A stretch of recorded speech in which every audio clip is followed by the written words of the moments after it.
Today, we are unpacking something that really flips our whole understanding of communication on its head. We've got these fascinating excerpts from a source called The Strategy of Silence to Seize Authority. And I'll tell you, if you think this is just about, being a good listener, you're in for a huge surprise. So much more than that. Right.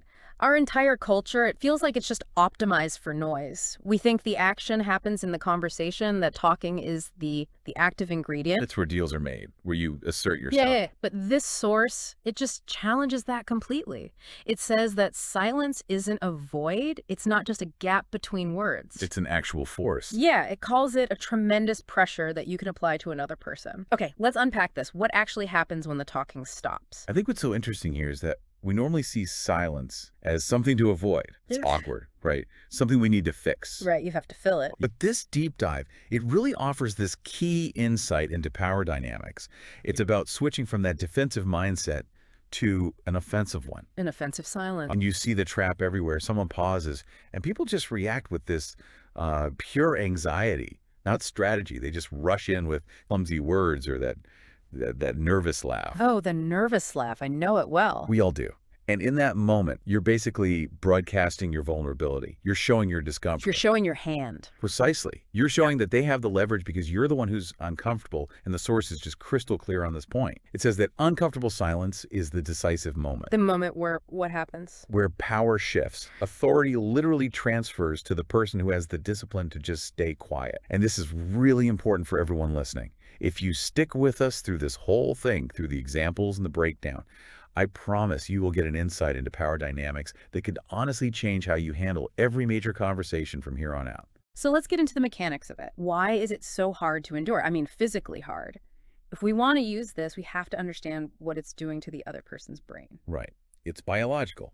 The moment you go silent, say after you've made an offer or asked a question, the other person's brain just stops getting data. No positive feedback, no negative feedback. Just nothing. A void.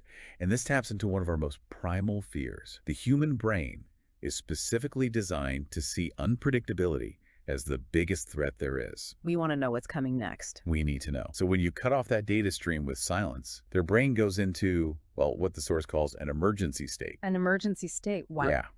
And because there's no external data to process, they're forced to turn inward. They start creating their own scenarios, and they're almost always the worst case scenarios. So they're basically freaking themselves out. Exactly. Their inner monologue is just spinning. What is it? Why are they quiet? Did I say something wrong? Did I make a mistake? Are they angry? You're making them focus on their own doubt instead of the deal on the table. That's kind of brilliant. But I have to ask a practical question, because everyone listening is probably thinking it.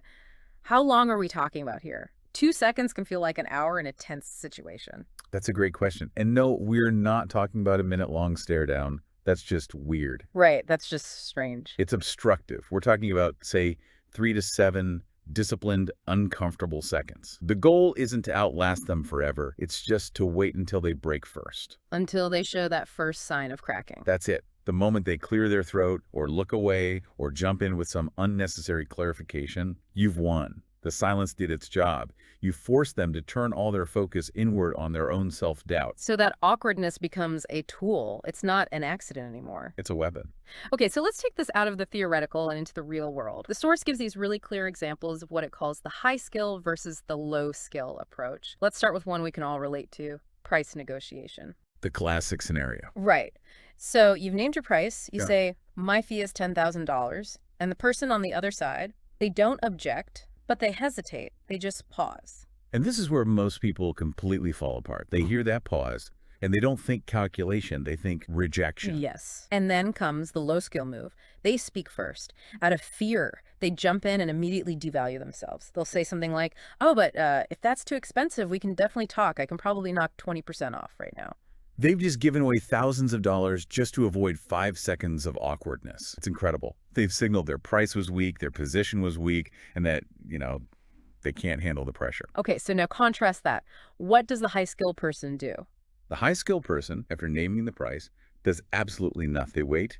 They maintain calm, steady eye contact, maybe a small neutral nod, Yeah. and they just stay quiet. The pressure starts to build, and it's all on the other person. The silence itself is the demand. It is. It says, without words, I've given you the information.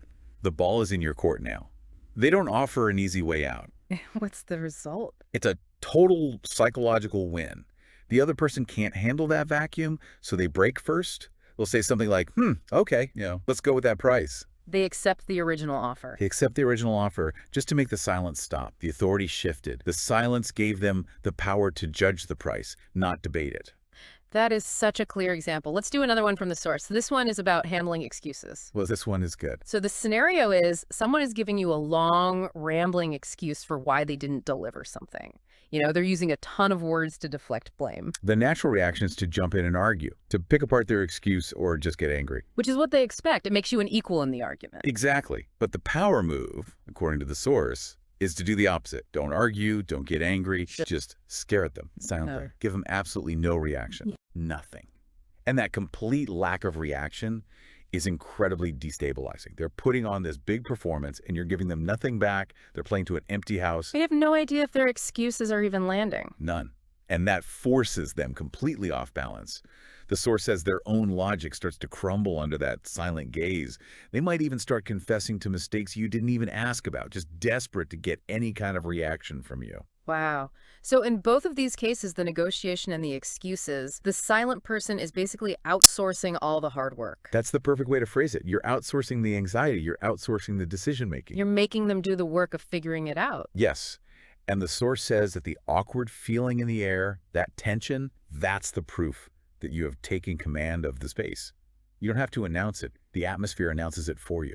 Okay, so we've covered the psychology, we've covered the real-world tactics. This brings us to the final big insight from the source.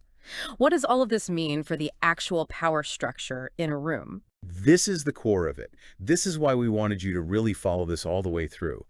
It's about who speaks first after that critical pause. Because that person is taking on a specific role. An inevitable role. The person who feels that pressure and breaks the silence is immediately forced into the position of explaining, of apologizing, of pleading. They become the petitioner. They become the petitioner. Exactly. And in that one instant, the whole power dynamic crystallizes. The person who held the silence becomes the judge. They're the one evaluating the plea, deciding if the new explanation or the new offer is good enough. And the person who spoke first is waiting for a verdict. They're waiting for a verdict. They've handed all the power of judgment over to the other person. And it all happened in just a few seconds of silence. It's amazing how efficient that is. It is. The source sums it up beautifully. It says, words give information, silence gives authority. Words give information. Silence gives authority. If you want to make someone uneasy, if you want to assert your position, don't explain more. Don't justify yourself. Just be silent and hold their gaze. So the real takeaway here is that power isn't always gained by what you say, but by forcing the other person into a position where they have to say something. And this isn't about being rude or hostile. It's about being disciplined. It's about recognizing that feeling in your gut, that urge to fill a pause. Yeah. That's your anxiety talking. And that is the exact moment power can slip away from you if you give into it. Which really brings up a critical question for you to think about. How much of your communication, day to day, is actually driven by a need to share information? And how much is just a fear of the silence? A fear of that unpredictability. So for a final thought, here's something to try this week. Practice the high skill move just once. Pick one important interaction. Maybe you're presenting an idea or asking a tough question. After you speak, consciously resist that urge to say more. Just wait and just observe what the other person offers up, what they concede, simply because they can't stand the strategic silence you've created. Mastering that discomfort in yourself, that's the first real step to mastering the power structure in the room.